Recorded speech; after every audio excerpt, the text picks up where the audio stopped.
جروب A في هذه المجموعة نتوقع أن نشاهد منافسة متوازنة، حيث نتوقع أن تفرض المكسيك سيطرتها على الصدارة بفضل نتائج قوية أمام المنافسين، ونتوقع أن ينجح منتخب كوريا الجنوبية في حصد نقاط مهمة تؤهل للمركز الثاني، بينما نتوقع أن يبقى التشيك في منطقة الوسط. كما نتوقع أن تعاني جنوب إفريقيا وتغادر المجموعة بدون نتائج قوية. الترتيب المتوقع: المكسيك 7 نقاط، كوريا الجنوبية 4 نقاط، التشيك 4 نقاط، جنوب أفريقيا نقطة واحدة. جروب بي في هذه المجموعة نتوقع صراعا قويا على الصدارة، حيث نتوقع أن تتقاسم سويسرا وكندا القمة بنفس الرصيد من النقاط بعد أداء متقارب جدا، ونتوقع أن تقدم البوسنة مستوى متوسط يسمح لها بالمنافسة على المركز الثالث، بينما نتوقع أن يخرج منتخب قطر بنتائج ضعيفة. الترتيب المتوقع: سويسرا 7 نقاط، كندا 7 نقاط، البوسنة نقطة واحدة، قطر نقطة واحدة. جروب سي في هذه المجموعة القوية نتوقع أن يفرض المنتخب البرازيلي هيمنته الكاملة ويحسم الصدارة بالعلامة الكاملة، ونتوقع أن يقدم المنتخب المغربي أداء جيدا يؤهله لحصد المركز الثاني رغم صعوبة المنافسة. كما نتوقع أن تنافس اسكتلندا على المراتب المتقدمة قبل أن تتراجع، بينما نتوقع خروج هايتي بدون أي نقاط. الترتيب المتوقع: البرازيل 9 نقاط، المغرب 4 نقاط، اسكتلندا 4 نقاط، هايتي 0 نقطة. جروب دي نتوقع في هذه المجموعة أن يتصدر منتخب الولايات المتحدة المجموعة بعد أداء قوي ومتنوع. كما نتوقع أن ينجح منتخب تركيا في حز المركز الثاني بفضل نتائج إيجابية مهمة، ونتوقع أن يقدم باراغواي أداء متوسطا، بينما نتوقع أن يعاني منتخب أستراليا ويخرج بدون نقاط. الترتيب المتوقع: الولايات المتحدة 7 نقاط، تركيا 5 نقاط، باراغواي 4 نقاط، أستراليا 0 نقطة. جروب إي في هذه المجموعة نتوقع أن يفرض المنتخب الألماني سيطرة واضحة ويحقق العلامة الكاملة.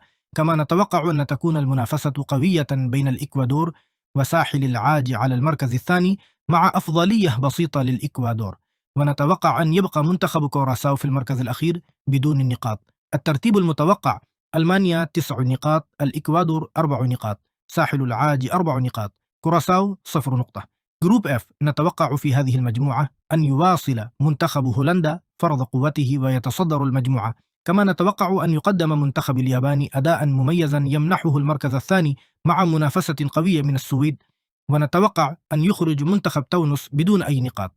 الترتيب المتوقع: هولندا 7 نقاط، اليابان 4 نقاط، السويد 4 نقاط، تونس 0 نقطة.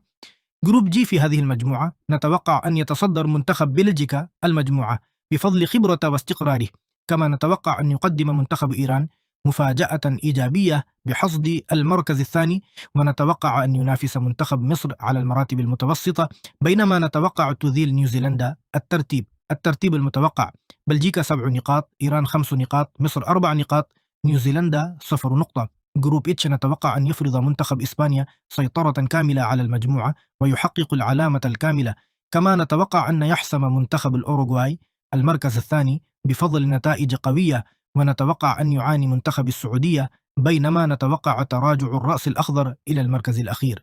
الترتيب المتوقع: إسبانيا 9 نقاط، الأوروغواي 6 نقاط، السعودية نقطة واحدة، الرأس الأخضر نقطة واحدة.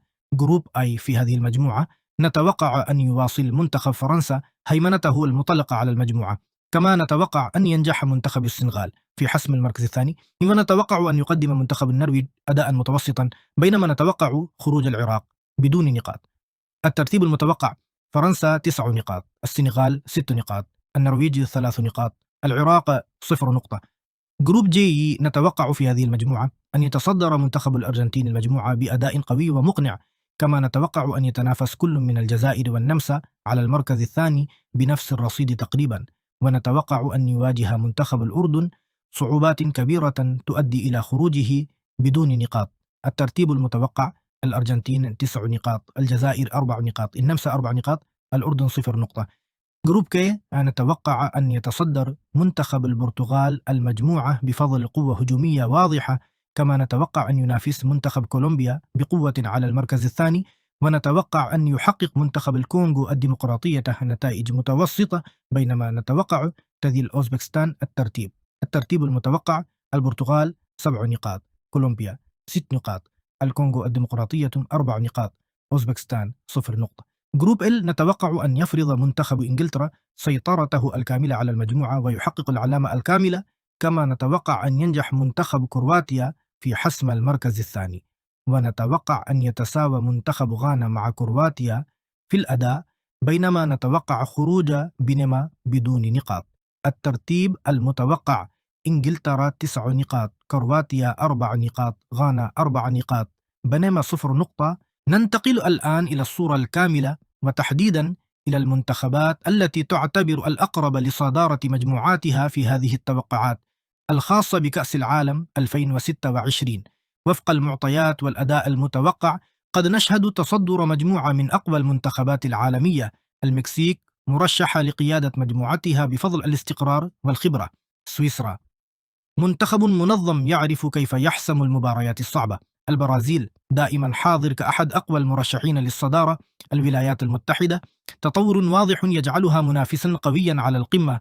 ألمانيا آلة أوروبية تبحث عن العودة إلى الهيمنة. هولندا أسلوب هجومي منظم وقدرة على فرض السيطرة. بلجيكا جيل قوي ما زال قادرا على المنافسة. إسبانيا استحواذ وتحكم في إيقاع اللعب. فرنسا واحدة من أقوى المرشحين نظريا على الورق. الأرجنتين حامل الطموح دائما للسيطرة على مجموعته. البرتغال قوة هجومية متوازنة وخبرة عالية. إنجلترا جيل ذهبي يسعى لفرض نفسه في الصدارة، لكن يجب التأكيد هذه مجرد توقعات تحليلية قابلة للتغيير حسب النتائج داخل الملعب. فكرة كرة القدم دائما تحمل المفاجآت، ولا شيء محسوم قبل صافرة النهاية. هنا تبدأ الحقيقة القاسية في كأس العالم. ليس كل صاحب مركز ثالث خارج الحسابات، بل بعضهم يكتب التاريخ من جديد. الفرق كلها في سباق واحد، لا مجال للخطأ. فوز واحد قد يعني التأهل، وتعادل واحد قد يعني الإقصاء.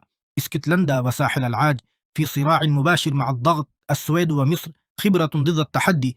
غانا وباراغواي قوة هجومية تبحث عن النجاح.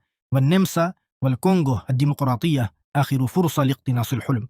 8 منتخبات و4 مقاعد فقط محتملة. من سيصعد إلى دور 16 كأفضل ثالث، ومن سيكتب نهاية حزينة لمشوار المونديال.